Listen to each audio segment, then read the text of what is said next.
What's going on, YouTube world? Steve, Vinny, I'm Dave. Insert Revolution Podcast, episode number 73. We're going to go through something new. Nobody's done it before. We're going to sort of look back at if we had them last year, which, again, being new for 2022, the goals. We're going to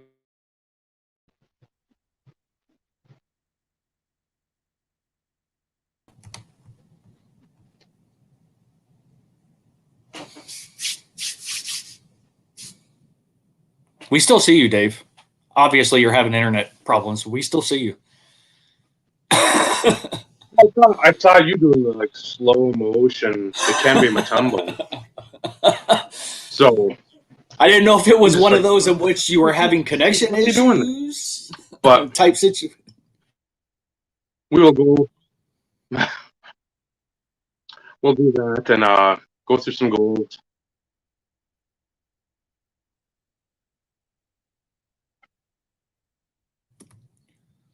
Dave is obviously having problems. Dave, leave and come back. Maybe that'll help. So while he does that, as Dave was saying, this is usually not our most viewed episodes by any stretch of the imagination, but he is back. So let's see. Oh, maybe not. That's not what I wanted to do. He showed there, and then all of a sudden, it was like, wait a minute. What is going on? We are struggling here. Oh, he left, and then, whoa, that was weird. Some technical difficulties on this show. Go figure. We're talking about goals. Goals for 2022. Learn how to use StreamYard. So Dave stepped away briefly. He was having some connection issues. He's back. So hopefully this will work out better. What's going on, Eric? LA Pats. Good to see you guys. Dave, hopefully it's better. Right now it is. Okay. After you left, it was like you were there, and then it was like something happened, and then all of a sudden it went to me as a solo layout, as if I was the only one here. It was really weird. It's all the space right now. I don't know why, but we'll see. Right. So yeah, we'll talk about goals. Again, it's never been done before. We know that. So we'll talk about it. Like I said, harken back to last year. I did actually have to watch a video of mine to go back and see the goals, but other than that, it was chitter chatter and hopefully not a lengthy night, but talk about whatever and then move on from there. So the question is, though, does Vinny have his goals from last year in front of him, or does he just have tonight, Steve? I'll ask you. Oh, always.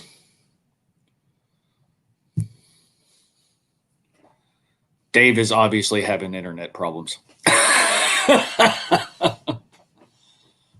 Or, hell, I could be having internet problems. So I'm going to drop, and I'll be back.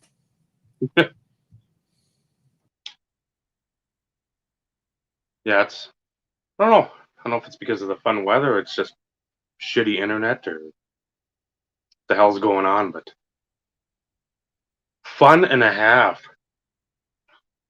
So, Vinny, do you have your goals from last year? Did you? I had none. Well, that's right. You didn't make videos last year.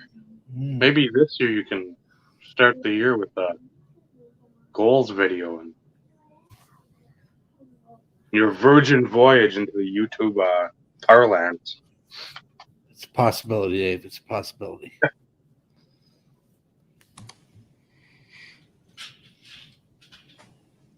Maybe. Let's hope. Maybe. Yeah, it shows I've got, what, four 4 bars, which is rare, and I'm a mere probably like 6 feet away from the router, so I don't know. I never understand that. So I'm not a technological wizard, though. I know, stunning. Hope everyone is sitting down for that one. That was a shock. So Are we going to have another one of those shows where we're just going to start throwing and just dropping bombs all show? who knows? Just thought I'd ask. You know, I need to prepare myself. Hashtag stay tuned. So I did catch briefly. You asked Vinny about 2021 goals, and I kind of barely caught that. You know, he didn't have any. Mhm. Smart to a certain degree. I made one. Yeah, I think I may need a stronger drink too, for that matter. I may be breaking out the makers here before too long. What's going on, Yannick? But I did make the one. I have been giving it a lot of thought. I haven't written anything down, but I kind of have them right there in my head, which will require me to go back and rewatch when we start going into 2022 to make sure I kind of jot them down. So we can rehash this in 2023 if, you know, IRP continues, which, you know, we always hope it does, but it's all going to be dependent on what topics come to the table and things along those lines too in the process. So let's hope we go into 2023. Oh, we should, unless we all die. Well, let's hope we don't do that. I'll be here. So will the dogs. Yeah. That was the only thing I don't think I've done. I don't think I've written anything down goal wise, but I've got everything from last year because not that I'm not gonna have goals for the year. It's just obviously right now my mental mindset for the collecting is skewed off of cards being the push. Last year was still cards being the huge push.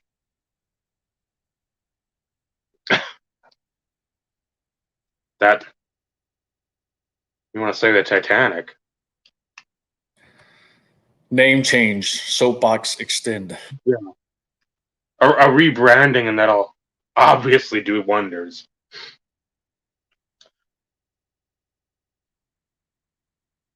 But for the physical media shit, and then jumping into the soiree of the toy world, those are two completely, well, one completely virgin collecting realm, and the other one, it's an out-of-date collecting realm. Nobody this isn't like the mid 2000s, late 2000s, where steelbooks and some of the DVDs are that are out of print are big big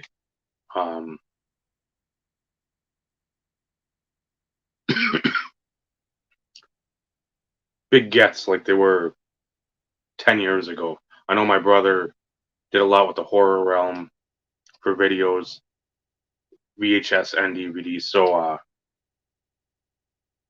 him knowing some of those old Dawn of the Dead's, Day of the Dead, stuff like that in the mid 2000s, late 2000s, those were hot. I don't believe anybody cares now because usually you can go to a Walmart, you can go to Target somewhere, and they've got a full run of these movies. Hellraiser's another one. Phantasm, that was one you couldn't find one of them for a number of years on DVD. I don't know if it was 2 or 3. And that video and DVD used to $60, $80. And then eventually go to Walmart for the Halloween time. There's like 6 Phantasms, 4 or 6 of them. Oh, on DVD for $8. Okay. So that physical media, it's going to be a little different. Toys, the jumping in there, that's going to be a real steady climb, but a gradual climb. It's not going to be like I'm going to jump up 4 stairs a week. Card wise, we'll get into it, but it just depends on how the market and every platform sort of plays out. That's what it's going to be. It's not going to be like I'll have. I think last year I said I had 5 JJ 101s. That'll be the main goal for the year. Again, hoping to hell that they pop up, because a lot did last year. Couple 3 super fractors. I know I got the Topps Platinum. I looked the update silver 101, and then I know I've got I think 3 or 4 plates sitting on ComC, and I know I got one more plate physically in hand from like Just Miners 05. So there was like my 5. Plus I'm sure I got more, but I'm not going to rewatch all my shit. That's something I'm not. It was tough enough with the goals to actually watch that and listen to myself. So, but it's going to be a different, when we get to it, a different list of like goals.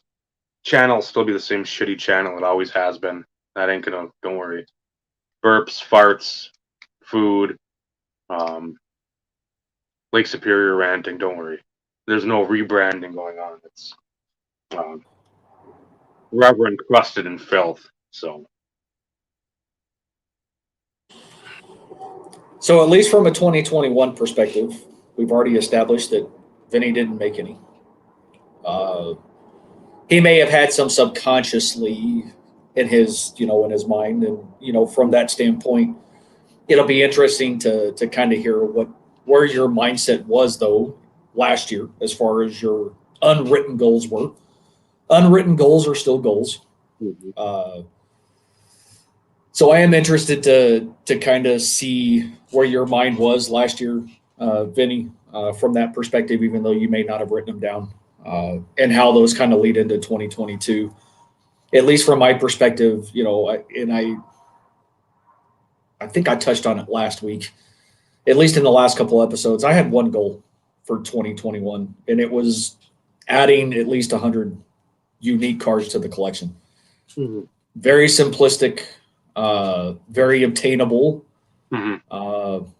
However, in the scheme of things, I barely topped the 100 ads for the year. But at the same time, it was still something doable. I had the one collection purchase that actually happened in October or November of 2020 that I didn't get until the first part of 2021. But you can't count them as like 2020 ads until you physically have them in your hand. At least that's the way I always think about it. Until you have them in your possession, to me, they're not additions. Others may disagree, but that's just, kind of how I think of things, because there's always that possibility of going to ComC, picking up 300, 400, 500 cards and letting them sit there for 6 or 7 months. Mm-hmm. Well, that's great. That's a big chunk of additions, but until you physically have them in your hand, do you really update your checklist, or do you wait until you actually have them in your possession?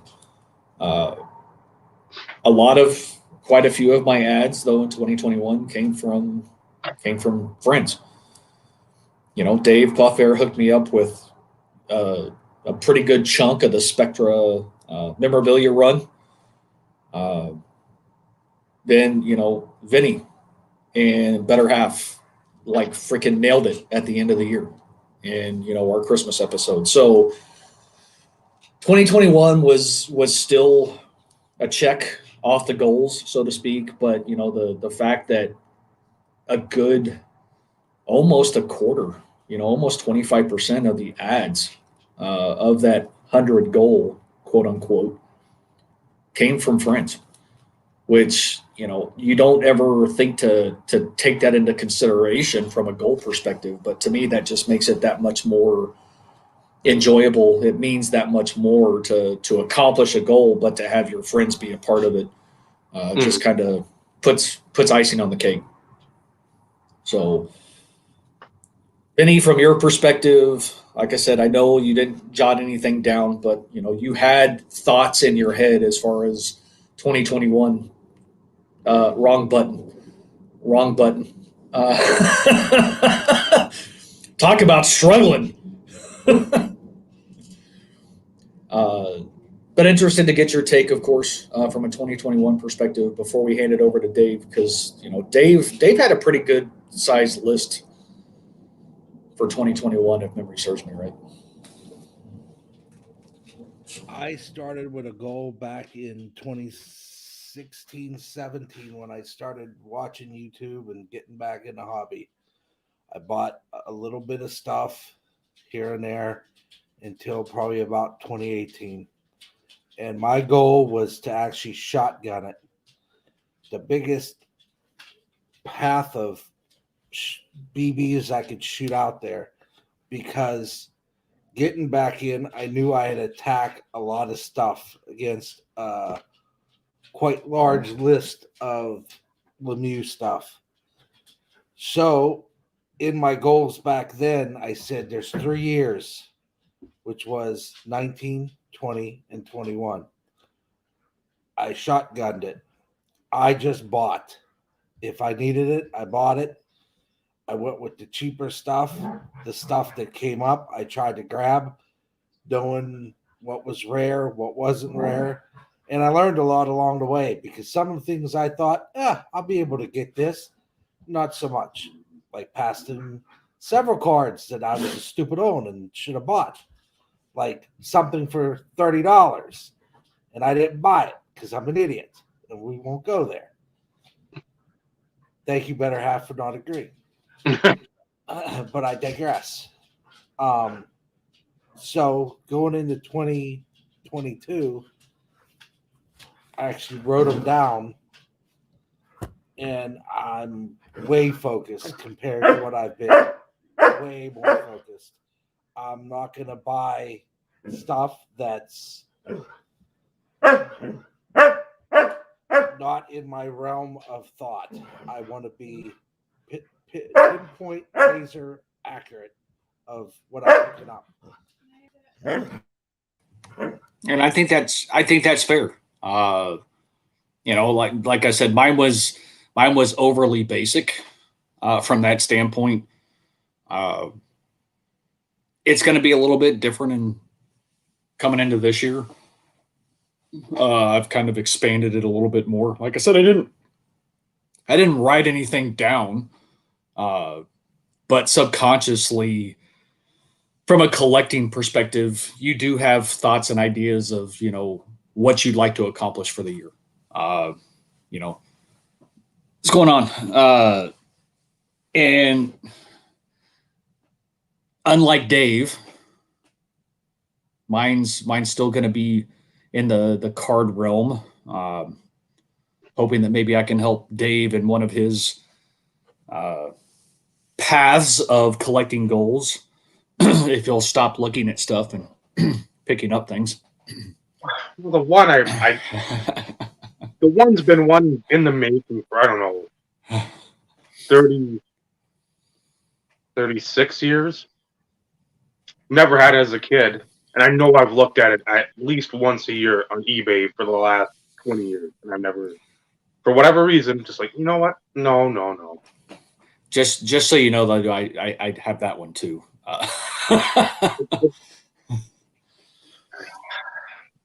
But as I've said, it's going to take me some time. Believe it or not, I actually pulled another table in here for reasons which I'll touch on when we start getting into 2022 stuff. But Dave, from a 2021 perspective, like you said, I know you had to kind of go back and watch your video, but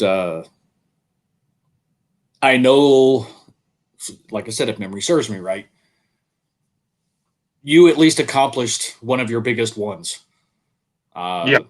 Getting a few top 10 cards, which is huge from that perspective, and to scratch them off the list early on, that kind of opened the door for you to go in a multitude of different ways, so to speak, throughout the year. But I'll let you go ahead and go through yours. what you had on the list, what you accomplished, I what you know, didn't accomplish. I think I started in it's like about number 5 because I couldn't. Shockingly, I know I couldn't even follow myself. And like how I was explaining, a lot of the beginning part I know was, I think, more geared towards the IRP, continue forming those friendships, the bonds. Again, doing what we do best on here. Again, it's not going to get us YouTube famous. It's not going to get us internet famous. We're not going to have money trees like placed on our laps. It's something we enjoy, something that breaks our monotony of like daily life, weekly life. So we accomplish that. Again, you'd like to see more folks come on, and again, you extend the olive branch to certain folks, and again, for whatever reason, they don't come on. They just don't have time. They don't doesn't mesh well. Well, that's fine. You'd hope in that regard, and we've said it too. This isn't like a huge show. This isn't you have people just scrolling through. You can't keep up with comments. 3, 5, 600 people or more. If folks want to come on and you're like, hey, I really like that topic this week, I've got something to add, send us a message somewhere. This isn't like, oh, come on the show, please, please. If you feel you can add something to this topic that it's really in your wheelhouse, send us a message. 99.9% of the time, we're not going to say, you know what? No, you suck. Go away. No, we're going to say, yeah, here's the link. Come on down. Because that was another goal that I liked. We got some other folks on here that hadn't been on here. I'm never opposed to that. Now, again, with like the bigger membership or actually getting in and having more spots, that's a delicate balance because no, we're always doing that, Eric. Always. I mean, that's words or no words. That trouble is somewhere lurking. The bushes behind in the shady, dark corner. It's always there. But I like having, again, if one of us has to be away for whatever reason, we know folks will step up. Again, we've said it before. You don't have to be on for the duration. Be on as long as you're comfortable, as long as you feel like you can be, as long as time allows. And we've done that, I think. And I'm always open to having people that maybe we don't agree with come on here. Again, it wouldn't serve them in any regard, but at the same time, instead of stealing all of our information and topics, I mean, you could talk to us about it and at least be part of the discussion here, then parlay that elsewhere. That's fine. So I'm glad the community aspect at least seemed to roll through the year. Friendships building. Vinny on here a lot more because I think the end of 2020 he came on the first time. I don't know if it was right before or right after Christmas. So getting him on here, getting him more comfortable, starting to put those wheels in motion more for the YouTube channel to start putting out stuff that when we get to the goals part, even if it's not something you hit during the year, you can go back and say, you know what? Here it is. Here's my goals for this year. What did I do? I've got something to like watch. That's always been something key for me when I do the goals. You want to have something where it's like, where's that piece of paper? Well, who the fuck knows? That was a year ago. I can barely find cards that I get a month ago, let alone a piece of paper from a year ago. So when you have it on you, you can be like, okay, type in your name, boom, 20, whatever goals, bam. Card-wise, So I think we did well with the community wise, and then all that, and actually doing it, not just putting it out there to gain followers, subscribers, views, any of that stuff. We were legitimately trying to build a community, even if it's a small niche. It's feeling a lot more like blog TV now than it was at the beginning of last year.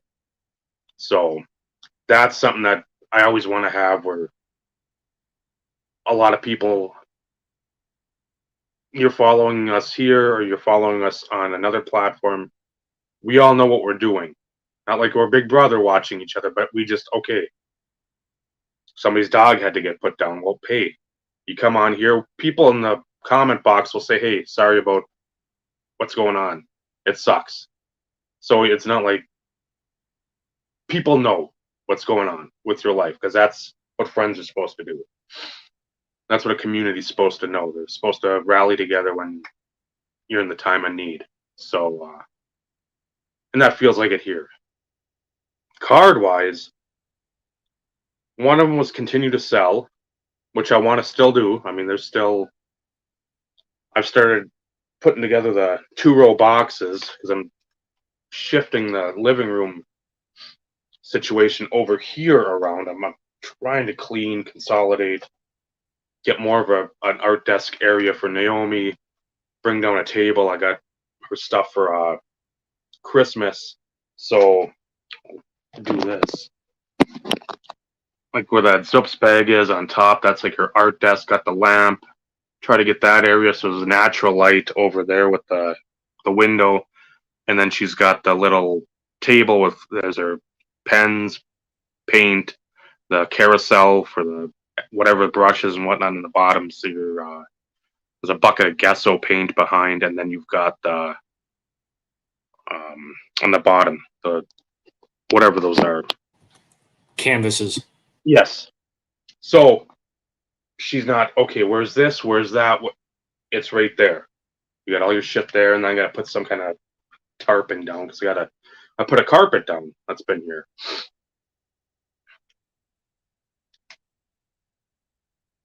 Well, you gotta do what you gotta do.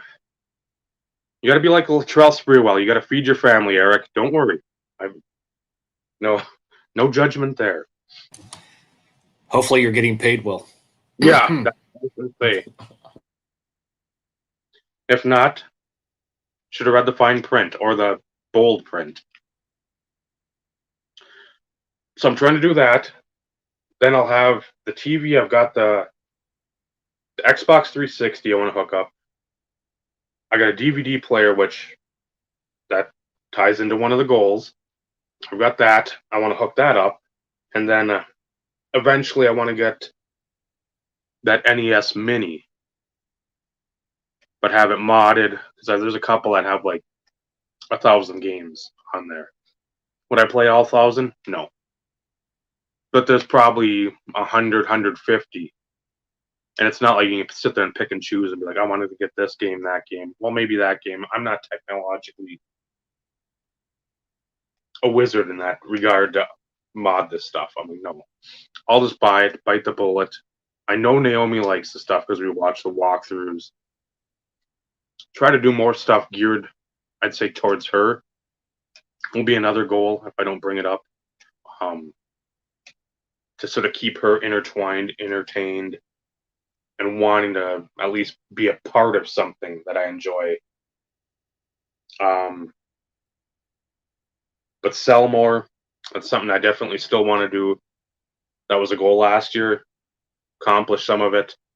That helped me fund some big purchases, which I'll get to in a moment. Because if you actually go back and watch, like I said earlier, 5 JJ 101s, it doesn't seem like much, especially at his prices, but at the same time, trying to find some that pop up. We're rolling up on, what is it, 8 or 9 years post-playing career. And he's not somebody that even Topps is looking to do like the archives or like the one hit. Ty, that'll be the day.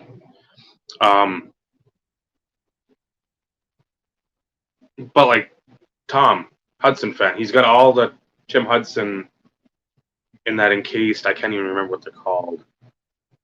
Like the those are archives. Okay. There's some clearly authentic ones too, but most of those have been the archives. Yep. And that stuff, if that stuff came up with JJ, okay, that's reinvigorate me more for that. I don't care if I've got 10 copies of his Topps, 20 of that Topps gold. If it's a Josh Johnson I don't have, I need it. That'll always be interwoven, him and Northcutt, Kerry Collins, Josh McCown, and probably Mike Sims Walker will be the 5 guys. But for a Brodeur, that was the fun part because I'm like, I had my list, my original list. Write it down from a player perspective. 3 of the following. So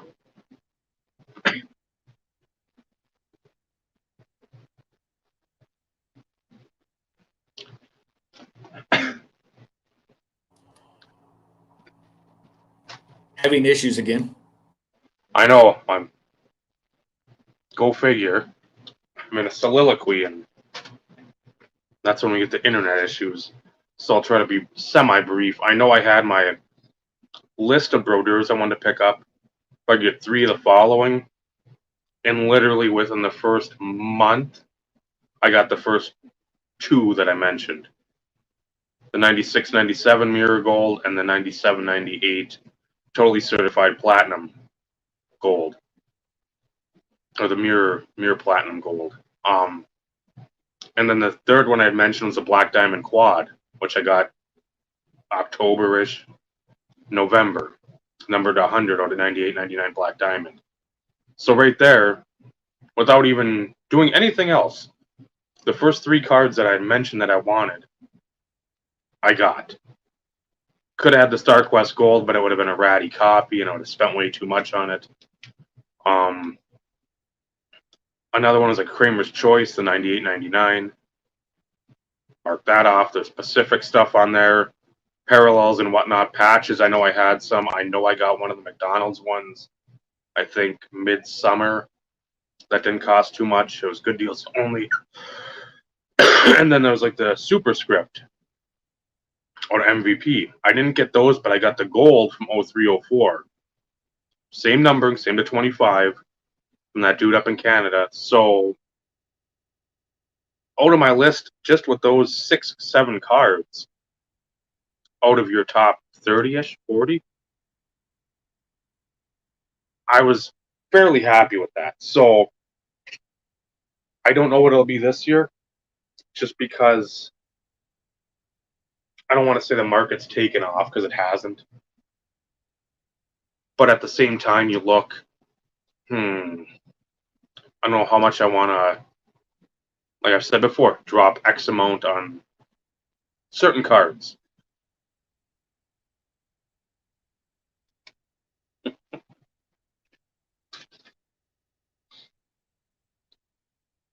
Oh, Eric, always the jokester. So it's very market driven, what I have sort of in mind for picking up cards this year. Again, not knowing. Again, we're gonna have card shows, but I don't know what path we're gonna serpentine to those card shows. The more and more I think about it, last year I was like, okay, I really wouldn't mind going to AC to look. So the year came to a close. It's like I really don't want to even go near New Jersey for anything, unless we're seeing New Jersey float out into the ocean, being burned with all the excess 2020 Topps blasters. So, card shows, I don't know. Even the ones around here, I don't want to deal with some of these goobers. I've tried to be unlike Vinny and not watch hashtag Good Deals Only, hashtag Team Schmedium, the Human Stink Line, Home Ec Close. I've really done a good job, probably the last month, of not watching anything of theirs, just because I don't want to get riled up. I want to see what nonsense they're fucking trying to pull, but at the same time, our good friend Crypto Grifter, let those sheep be led to slaughter. Fuck them. That's if you want to give them money. You want to Patreon them, Discords. You want to send them to card shows across the country because they don't have a normal job like a decent human being. Do it. But when all that shit burns you in the face like a bonfire in the backyard of a cheap dime store ranch, burning common cards, that's on you. Well, no, Vinny gets upset when they talk Italian. They try to speak that. I know that word and I can't think of it, but The mozzarella, the gabagool. No, just stop. I'm not even full-blooded Italian, but I am, and it's like, Mary Mother, don't. It's a cultural thing. There's people that's more Italian than me. It hurts me. It hurts them. It's our culture. Don't do it, please. I beg you. Stop. It's not funny. You forgot the now part. Stop now. Please. Here, wait a minute. Please. I beseech thee. Because then it's just not going to. Soapbox retract. He doesn't even know what to say. Oh, I know what to say. But my father and my daughter watch this show. So I'll give you some credit. So basically, you want to tell these goons and morons that are using your language, you want to be like, they know what that is. There's a meme out there that says everybody wants to be a gangster till it's time to do gangster stuff. Trust me, you don't want to do gangster stuff. Let's leave it at that. As he cuts off the better half of the process of her retort. I'm sure it was golden. I'm sure it would have been, but you ruined the moment. You ruined the moment. She can always reply in chat.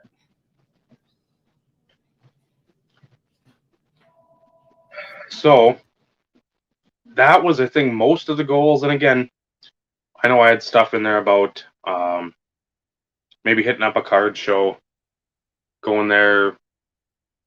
But again, as the year went on, it's like I really don't want to be at these and listening to these fucking dim-witted twats talk like they're making big bank on the side. It's like, good, you sold some cards and made money.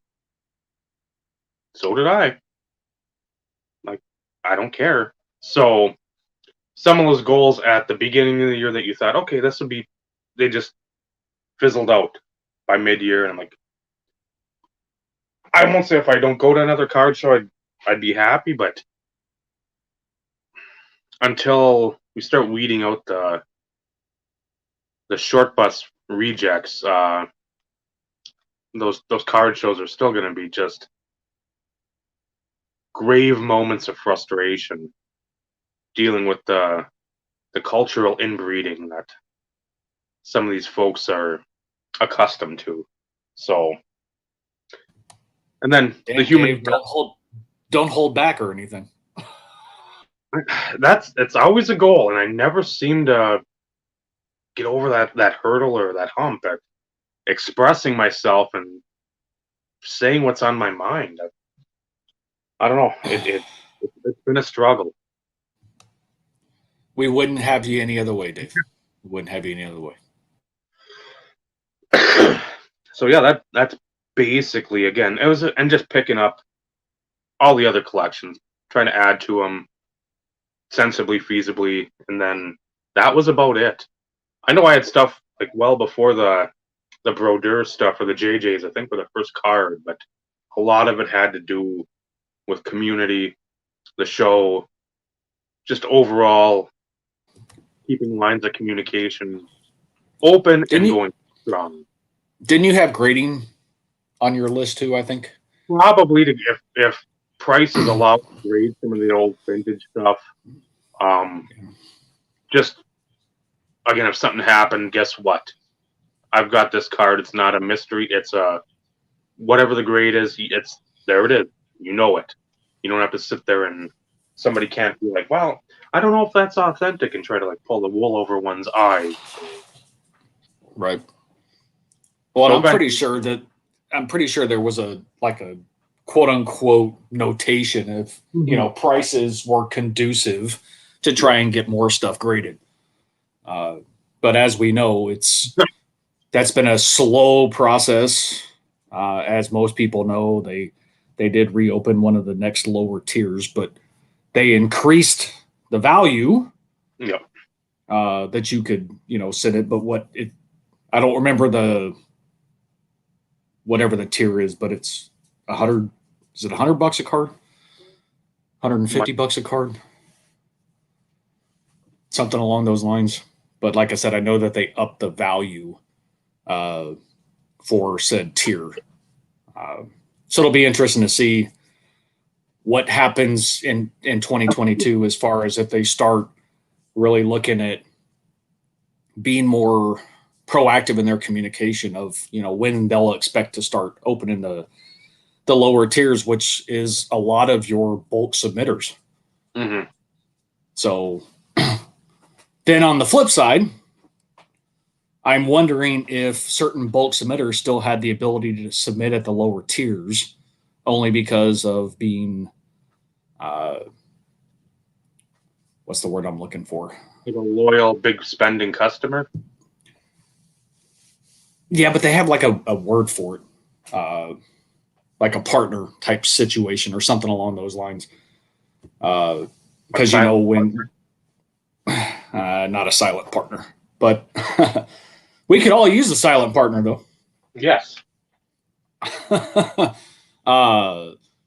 when they shut stuff down, specifically, I know like Manny. I mean, he basically put his site under construction because they closed up shop. But as some of the tiers started opening, he was kind of quote unquote, the website was back up. But it'd be interesting to know if certain bulk submitters still had the ability to submit stuff at the lower price points, but were still limited to what they could like submit. So it did inundate the backlog again. So yeah, that'll always be something you want to do, but at the same time, grading prices. Not that you need them right away, but as we've said, Joey Burkhead 8's been one, Michael's been another. This film not yet rated. We're in the same boat of we don't like our cards not being in our possession. That's why a lot of the time Joey will do when he goes to like the National, that'll be times to get like Bart Starr stuff. Or if you were to happen to have doubles on the Spectre Hall of Fame set, get those graded and encapsulated there because it's not out of your possession for more than a couple days. You send stuff out now, you might see it when the third coming or the fourth coming happens because of the time it's taking. So it'll depend. It'll, again, a lot of factors at this point in time. I don't see grading for me happening this year either. Because again, nothing's really changed to the point where it's feasible for me to do it and not pay a hefty fee. And I like we've always said, we'd love to grade, but those fees for the grading, those are fees that can be allocated to the building of your collection. And if I'm going to pay X hundred, or who knows if something all of a sudden pops and it's over 1,000 value or 2,000 or something, you have to pay in that much. I'm like, why? I'd rather just sell it, get rid of that, and then put that money to something else instead of paying a huge surcharge on some kind of a card because it got a great grade. So I think that button hooks the 2021 goals. I'll let you guys go first into the 2022 stuff because I know I'll ramble on again. We'll let Soapbox Extend go first. That's you, Vinny. I'm not Soapbox Extend. That's you, Vinny. Yeah. I'm aware I was being a jerk. No, you? No. No. Oh, jeez, Malone. First off, Eric, how are you feeling? Hopefully better than you were last week. So thought I'd start off with that because that's an important thing. Same goes for you, Vinny, and Dave, as far as feeling well.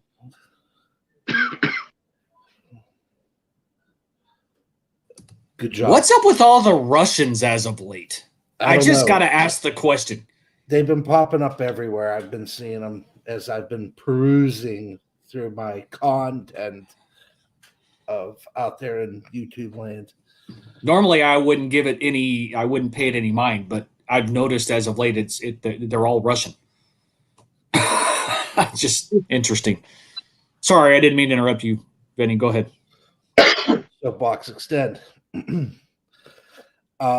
Add 125 cards from the list to the Mary Lemieux collection. So, having the past 3 years, I like doubles. I like hoarding. Yeah, they call that hoarding. Yeah, they do. So potato. But so 125 unique cards to the collection. And that's from the list that I'm constructing right now. I'm taking it from a notebook such as this and actually putting it in a spreadsheet. Picture that. Wow, did you finally take some advice from a certain other individual potentially on this show because it actually makes things much easier? No, not really. Fuck you. Actually, I had it all in a spreadsheet before, and what happened, my Mac got locked up, and my buddy Raj had to go in there and fix it, and that was one of the few files I actually had on the computer, and well, we had to reset the whole thing, so let's go bye-bye, which sucked because I spent a lot of time between the Beckett trading card database, at hockey. What's the hockey one, Dave? Was that a Hockey DB? That one I used the hockey database. I had a bunch of stuff in there other than ITG, but it was like almost 3,000 cards I had on that list. So, all Marios. So, I'm trying to do. I concentrate on playing years, but there's some stuff that is so eye-appealing to me after his playing years that those almost become top 10 for me because they're so aesthetically pleasing. I kind of like them more than some of the stuff that was out there. And let's say it has a retro feel to it, if you get my drift. Wink, wink. So that's number one. I didn't want to say add like 300. 125 is like one every 3 days. It could be a 10-cent card. It could be, which I don't have many of those left, but I'm trying to get stuff that's not on the list. No duplicates. No duplicates. I keep telling myself. But it's so shiny and pretty. No duplicates. I digress. Add 13 to 26 patches, jersey cards to the Lemieux collection. So in my list, I don't usually have jersey and patch cards unless they're Pacific. No, the brand Pacific, not specific. So I want to work on getting a couple more of those in there. Add 1 to 2 auto cards that don't come from the better half.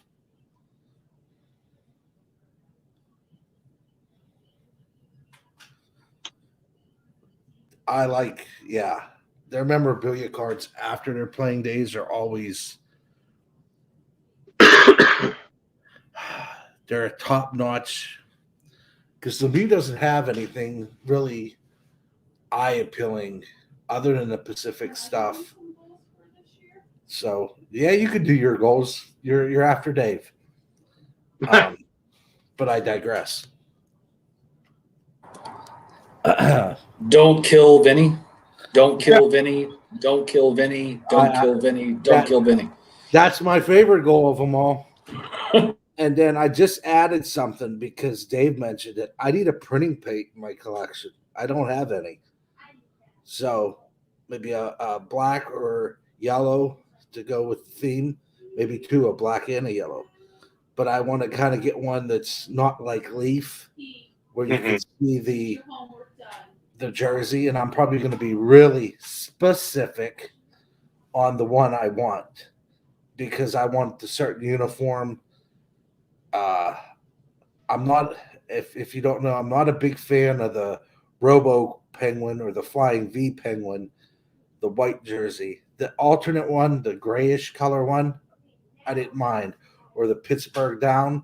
But when they went back to the old school kind of, when Lemieux came back and then it's circa 01, 02 time frame, they went to those Coho jerseys that were like a beautiful gold, black, and white. Love those jerseys. Those are probably one of my favorites. Next to the ones from the Stanley Cup years with the Badger Bob and the 25th anniversary, those were always top on my list. But I digress. Complete 12 to 18 base sets with Lemieux. So what I try to do is if Lemieux's in a base set, so from 90, 91 on, I try to put that base set together, and that allows me to get a bunch of other cool cards that are rookies and stuff. So that kind of completes a bunch of other stuff while I'm at it.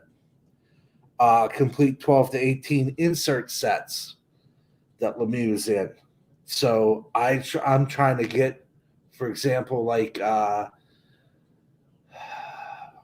last year I did Dominators. All of the Donruss Dominators. He was in 3 of those sets. I completed all 3 of those sets. So I have those. Now this is when we're going to get crazy, guys. We're going to get real crazy. I want to get 12 Steeler rookies. I want to get 12 Pirate rookies, guys that I watched when I was growing up. 12 Penguin rookies, 12 Red Wing rookies, 12 general football rookies, 12 baseball rookies, 12 hockey rookies. So just something to deviate off the course of my normal Lemieux stuff, just so I can add some variety, sprinkle some sugar on it and make it all good to have something a little bit different. Oh, the Clark Bunn cards. Yeah, those were like 91, 92, somewhere in there. I remember my aunt buying me those, and she's like, just save them. I'm like, do you want rodents and things to come after these in 20 years? I just couldn't. She's like, she bought like the containers, the whole package of them, like with 12 bars in there. She's like, save these. I'm like, no, I'm not. And they weren't that good. So, yeah. I have the bun set though. A guy was selling a lot of them, like I think like 15, and I got one set out of them, and they smelled like chocolate. So While you're watching TV. I digress again. I was watching Nolan Elite Code 3, and he did the Nolan Ryan run of tops. And I said, you know what? I'm probably not going to do it graded, but there's two baseball players that I liked one was when I was growing up, and another one was a recent Pirate. I said, you know what? Those two guys, I'm going to do the tops run. Just throw them in a binder and see what I already have and throw it together. And of those two guys, I also want to get for the first one, there's two cards that are like his more expensive non-autograph memorabilia cards, and I kind of want to do the same for the other guy. Want to keep on add a little bit more to my soccer card collection, which is kind of small right now, but I enjoy it because my kids play soccer. And then depending on what wax we can find out there, I want to do at least one football set, one baseball set, and 1 to 5 hockey sets, depending on what I could find.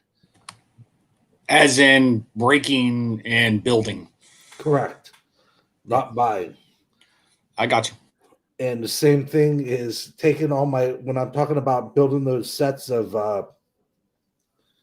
the base sets and the insert sets, taking all the stuff I have. If I have some wax, I might just break it on a channel that I just might start. So that's on the goals list for 2022?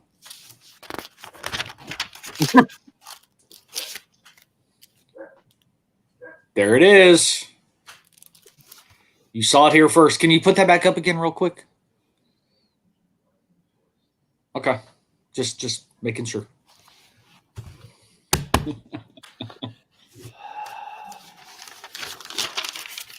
So it's there. Everybody saw it. Everybody saw it. Now everybody can start harping on him. Yep. Oh, then it definitely won't get done. Vinny doesn't like to harp. But if you make a video, you can put in your ballot for the YouTube Hall of Fame. Oh, that's what I need. Ooh. How else are we going to get Dave in? That's true. Yeah, I haven't been making videos for the last 4 months, like 6 a day, 6 live streams, showing what I got at the grocery store, showing what mail I got, junk mail, and I'm not gonna be on. Now this is facts.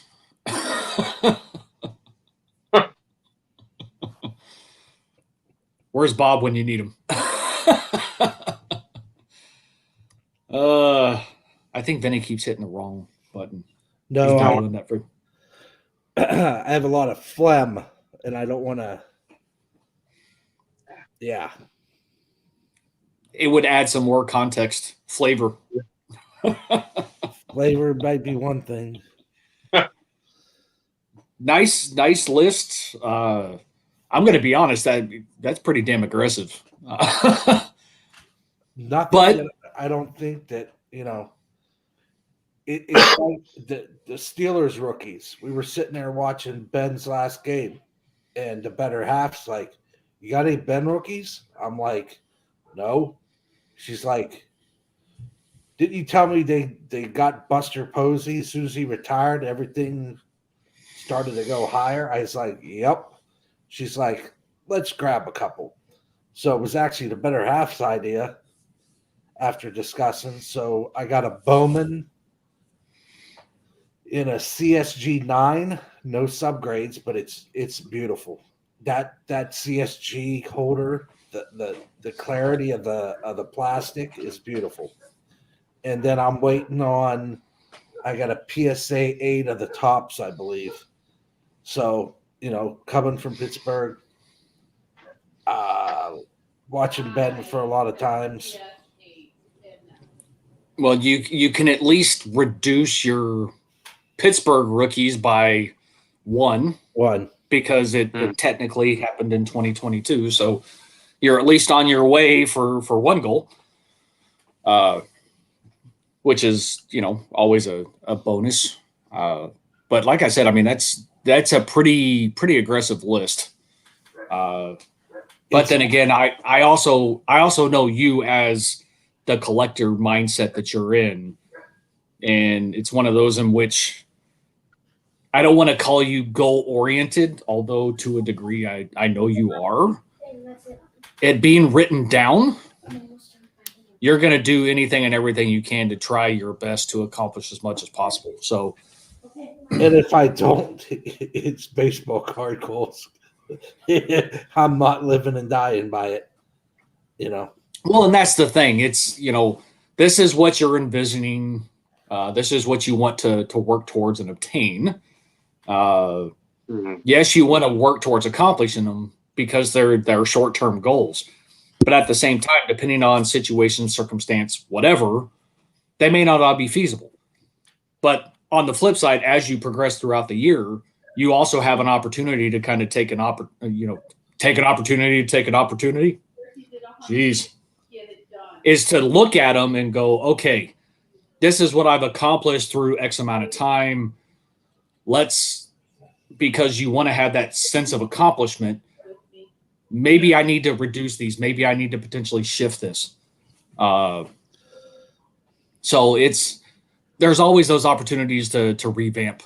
And Eric, I had your comment up on there briefly, and you have mentioned it before. And I think your follow-up response to that was, I won't say profanity laced, but you were not pleased and happy with that whole situation and scenario. I weep with him to this very day from when he did tell that story several weeks ago. And my heart goes out to you because that just sucks. That just really sucks. On the flip side, I can relate, not that it's card related and of substantial monetary, but my mom donated a lot of my old toys. And for those people who watch vintage toys in the 80s, there is value there. Still 77 Star Wars action figures thrown away by your mother's mother. That one makes me weep to this day. I had no Star Wars, but all my stuff was from the 80s. So 30 years. A lot of value. But it's one of those in which what's in the past is in the past. There's not much you can do to, change it, so to speak. But hopes that, as we get older as parents and have kids, we don't do the same thing because, those are memories. It's not just from a value perspective or monetary perspective. It's also memories. I had a lot of good memories playing with all that stuff too. Not that my kids would have played with it because by the time they were old enough to have toys and stuff, G.I. Joe and He-Man and Mask and Rambo and all that stuff was non-existent. Transformers was the only thing. I mean, G.I. Joe is still around. Was that? Sorry, fellas. That was the wrong button. Nice one. But the G.I. Joe stuff of old is nothing compared to what it is now. Same thing with Transformers. So, I mean, a lot of it transcends time and decades, but they want the newer, shinier stuff. They don't want the old stuff. Well, even Matchbox toys, plastic cars now instead of metal when we had them. Yep, Tonka, same thing. So I'll leave this on the screen. Vinny, whether or not you want to disclose, I'll kind of leave that up to you. I know some of them. Paul Mulholland, Chris Benson, Abraham Nunez, Oda Chad McDowell, Orlando Merced. I liked Orlando Merced. That would be one that I would probably pick up just to put it in a binder. But I'm probably thinking like one of the runs I'm going to do is John Van Cotton. Francisco Cervelli that came over to the Pirates, and I just really and Andy Van Slyke's the other one. So good. We didn't have to even wait or guess, but yeah, Van Slyke is probably growing up. Andy Van Slyke was my favorite player when he came over from the Cardinals. It broke my brother's heart because he loved Tony Pena, but Tony Pena, like, it broke his heart to leave the Pirates, but we got Spanky LaValliere, who I loved, and we got another guy. And we got Van Slyke. And Van Slyke to me was just, I just love watching him play in center field. I liked his attitude on the field. He wanted to win. And I just watched the thing about the Cardinals the other night about when they were about to go to the World Series. They won the World Series, and then the next year they were about to go, and then it just fell apart. But well, he was the face for the Pirates for a long time, though, too. Yeah, him and when Bonds and Bonilla left, he tried to keep that ship afloat. And then when Jim Leyland left and everything, it was, I think his last year was 96-ish. I know he played for the Phils for a while, and then he played for somebody else. But I have a lot of them because as a kid, that's who I collected, Van Slyke. So I'm going to go in my red binder, and I'm going to go, and I have most of that Topps run. So I just have to go in there and see what I'm missing and put it in some pages, and I'm pretty good from there. And then I don't know, whatever tickles my fancy. I have several lists, as Dave would say, of players potential. Tim Salmon, Ryan Sandberg, Jeff Bagwell. Yeah, I like Jeff Bagwell. Just throwing out some of those people that may have been mentioned or not mentioned. Craig Biggio. And I have a lot of them. So that's what makes it difficult. When I go to a card show, a lot of people was like, he's just looking for Lemieux. No, I go in those dollar boxes. I got a Lee Smith rookie that's probably maybe a 6 or a 7 if you went to grade it. But to me, I paid $1 for it. I'm good. It's a beautiful copy of a Lee Smith rookie. Those are the kind of cards, when I see them in there, I have to rescue them because they don't belong in a dollar box or a 50-cent box. They deserve to be somewhere in a collection and appreciated, because too often people are like, it's not worth anything. Again, quit worrying about what they're worth. They're cool looking, whether they're $5 or $5,000. If they're a dope card and you can afford it, buy it. If it tickles your fancy. If it doesn't, leave it in there for somebody else. Maybe it tickles theirs. Soapbox retract. Are you sure? You done? No, let me answer this. That's a good deal only. Hashtag. Put it in front of it. When you can get a Lemieux, anything Lemieux autograph under 200, that's solid. Because his stuff runs 200 plus. The cheapest I've seen one is like 150. So it's not he does not have a cheap autograph. So, well, from a hockey perspective, there's a lot of on-card stuff too. To me, there seems to be more on-card autographs in hockey than in the football realm, honestly. Now, I could be wrong. It's just one of those in which every time I do random searches, I see a lot more on-card autographs in the hockey realm. They have their share of stickers, but they're like you said, there's a lot more on cards than, especially like with the cup and stuff. They don't willy-nilly that stuff. They got it down to a science. That premium stuff. And The high-end stuff should be on card. End of conversation. And that's one thing I never understood about National Treasures being stickers. That I never understood it. It's no different than, I've said it before. Flawless having player worn memorabilia. No.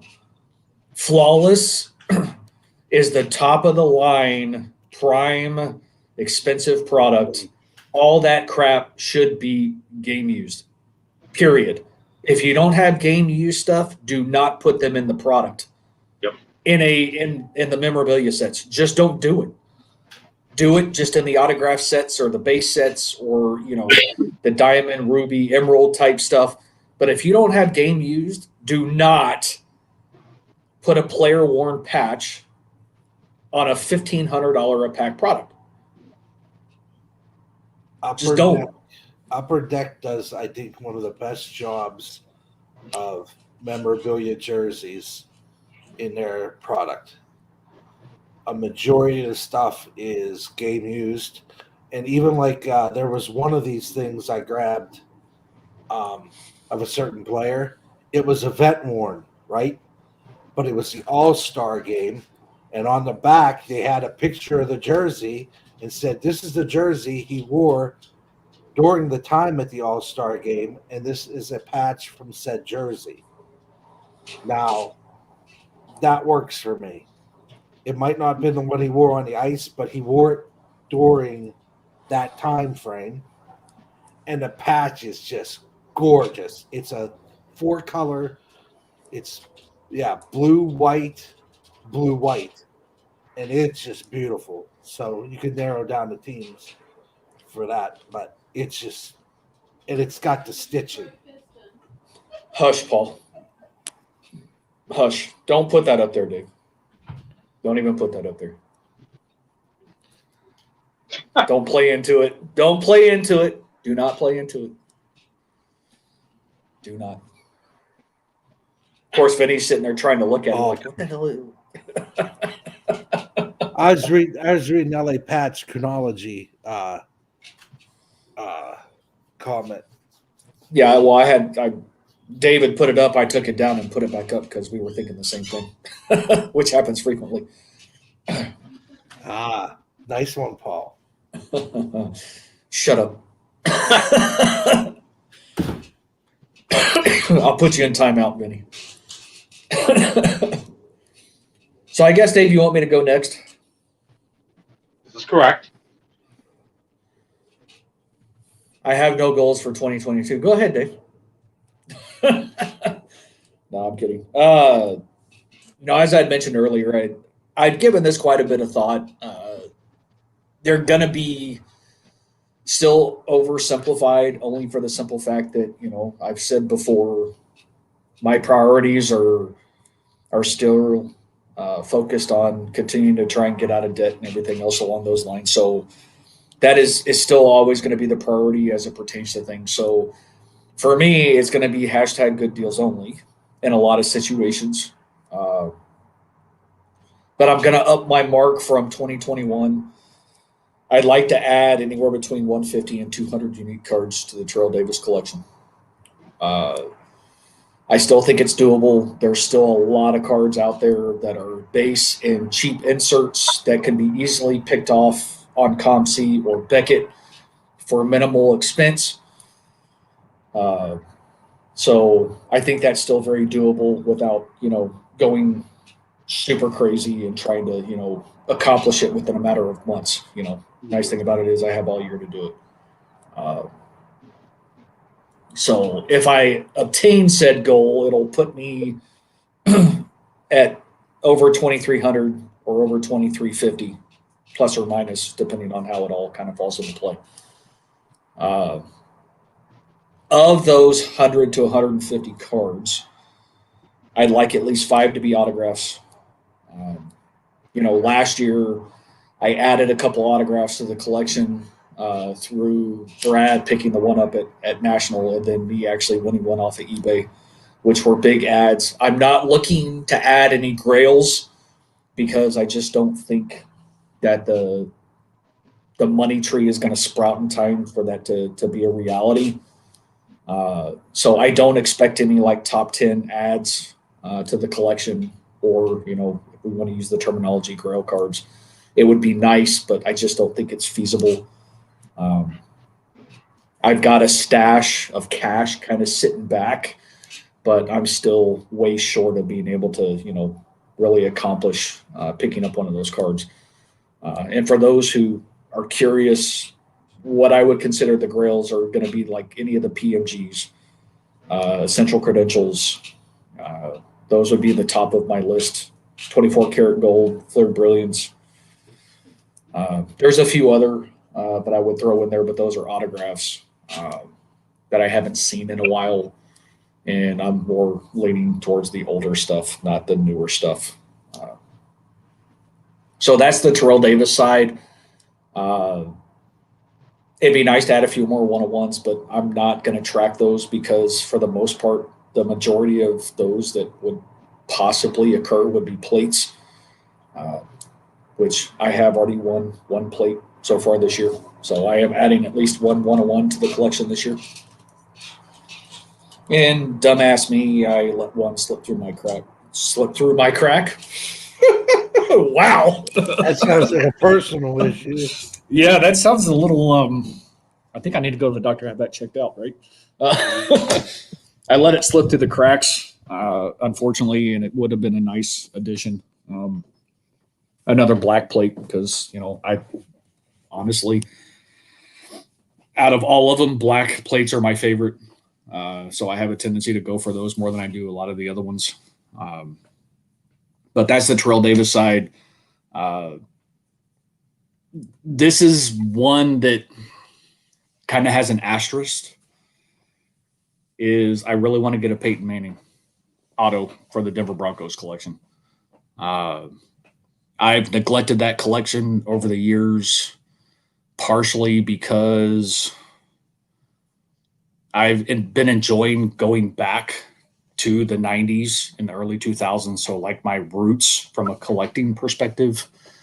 Although I've been collecting for longer than that, that's when I was, you know, I had a job making money. So spending my own money on stuff. But I really like to add a Peyton Manning on-card autograph to the collection in a Broncos uniform. So I'm going to be very picky. The price has to be right, but I'm going to be very picky. I'm not just going to go after the first one that I see. It's got to be one of those that kind of speaks to me. You know, you stumble across and be like, yep, that's the one type situation. So that's the one from the secondary collection or the secondary PC. Is there a possibility that I'll look at getting some of the other ones that I've neglected over the last, 4 or 5 years from a rookie standpoint? More so looking at stuff that would be, if it's rookie oriented, I do not want patch autos because we all know that those are event worn from the rookie premiere photo shoots and all that kind of stuff.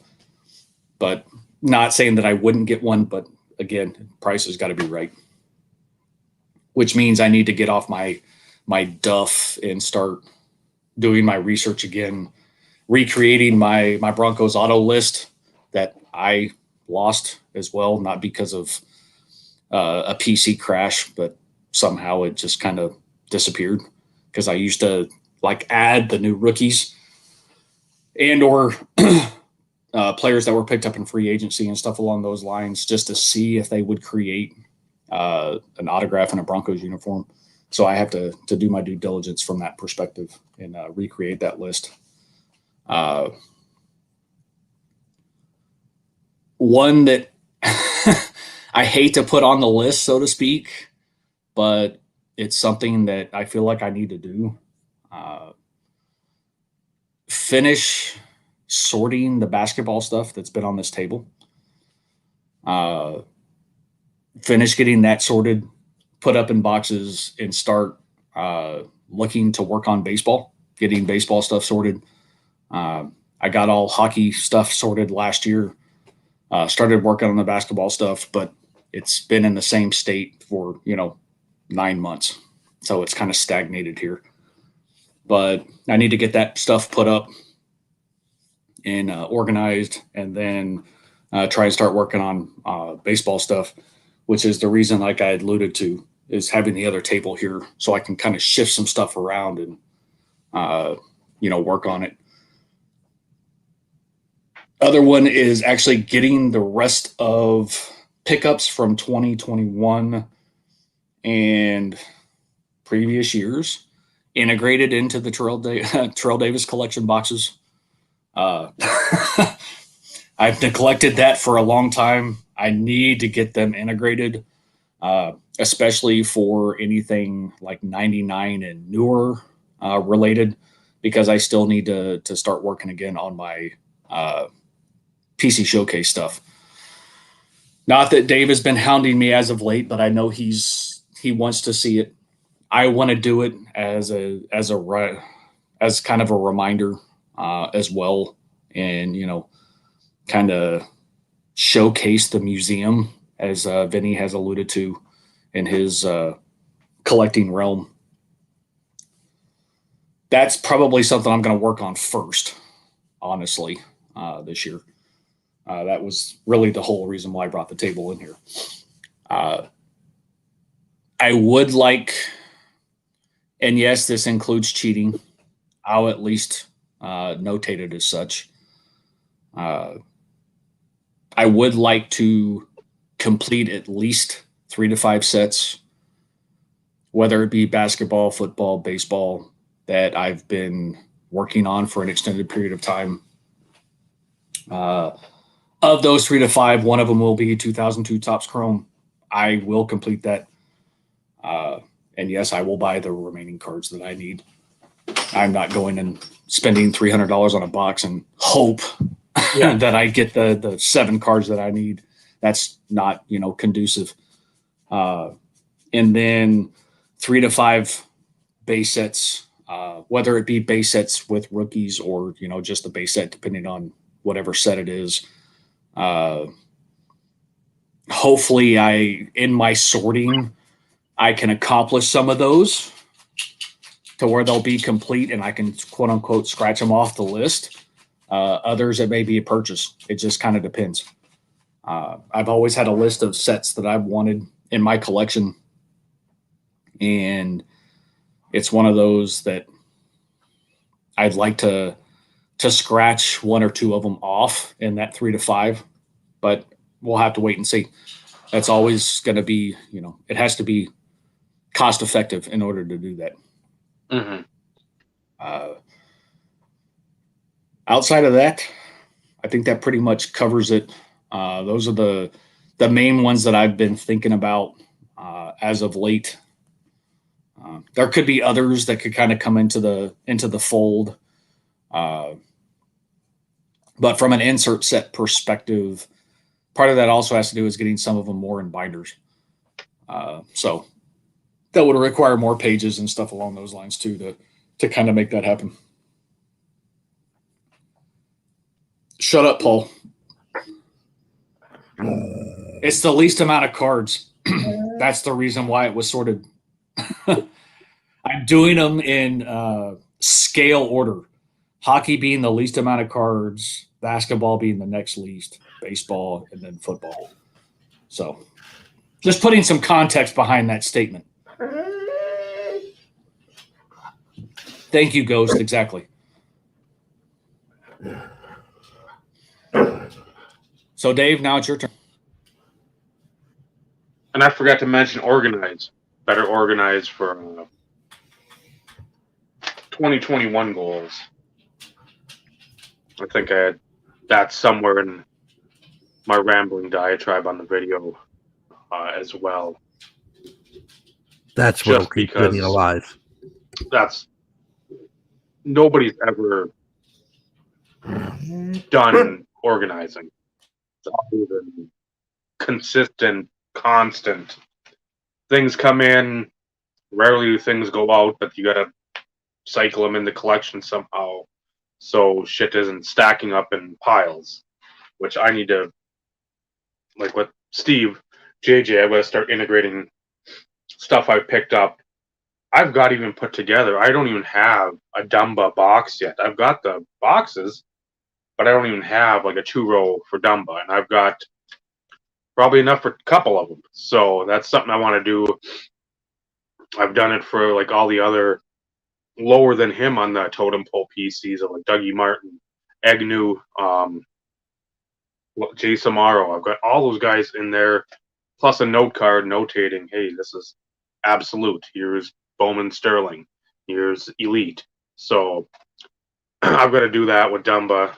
Organization, that'll always be a top goal, because that's, if we don't know what we have, we'll buy stuff that we've already got and spend money that we don't need to. So once again,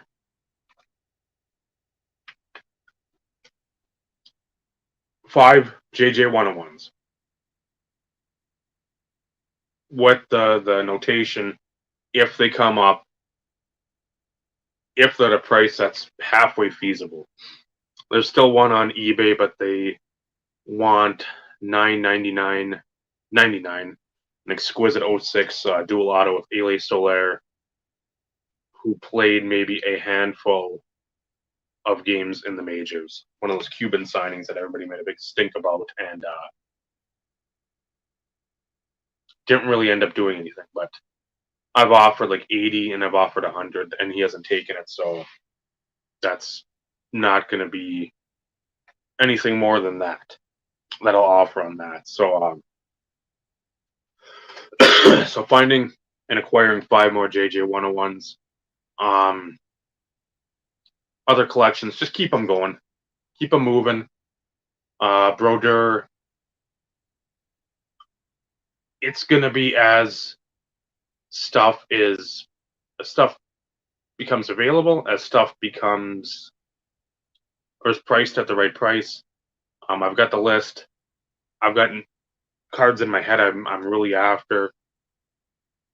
It's not like I need to say them. Everybody's heard them. If they pop, I'll make a run. Same goals as last year. Sell more. Sell some other. And it's not even excess. It's stuff that, again, it's grown so much since I first purchased it. Why do I need it? Especially if I can put away a slush fund. Or, here comes the the next part of that. Start working, as I've alluded to, more of the other collections. Physical wrestling media and the toys. I want to go to National in a couple of years, and I want to bring my fucking cars so I can play toys at the National as a 42-year-old man. Because none of us watching right now are making a living off of this or cards otherwise. You have to keep grounded, or you'll lose track of what's really important. And dialing it back from that statement, it's like, I want to do more in the realm of stuff that I've told myself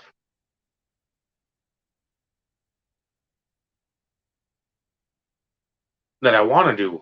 How many times I've wanted to get into the mask toys since I was a kid. Wrestling DVDs. See, Clint is here. I'm still always going to be armpit deep in that stuff. I've got so much physical media for wrestling. It's literally like a Blockbuster. I could open a Blockbuster just of wrestling stuff.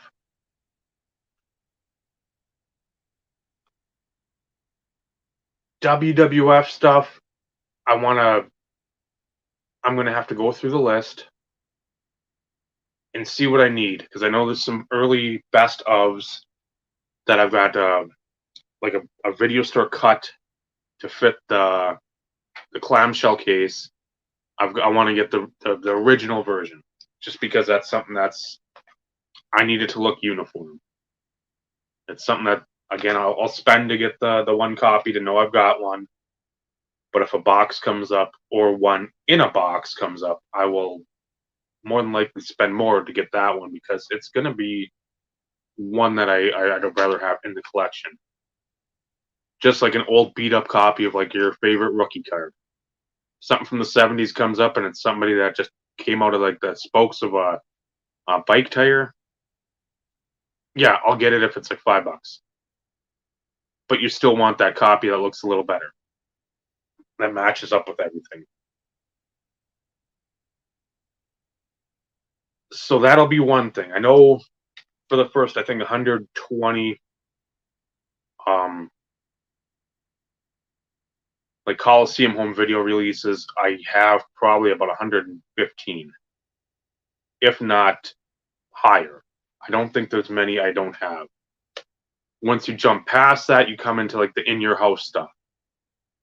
Those weren't huge pay-per-views. That was sort of filler fluff to like continue storylines in 95, 96. Some of those on actual VHS are stupid hard to find. I mean, they are legit. You're paying, still to this day, probably a couple $100 for them. And that's been the case for over the past 10 years where I've looked for them. I've got a couple. I think I've got a couple of cut cases or cut boxes. But that would be filling that collection out of just the in your house as the first, I think, of 15 or 20. Because after, I want to say like early 97, late 96, they start to become more easily obtainable for WWF. If that means going and buying the European version, I'll do it. Then I'll have to buy the PAL VHS player, because it's a different VHS player than it is in the States.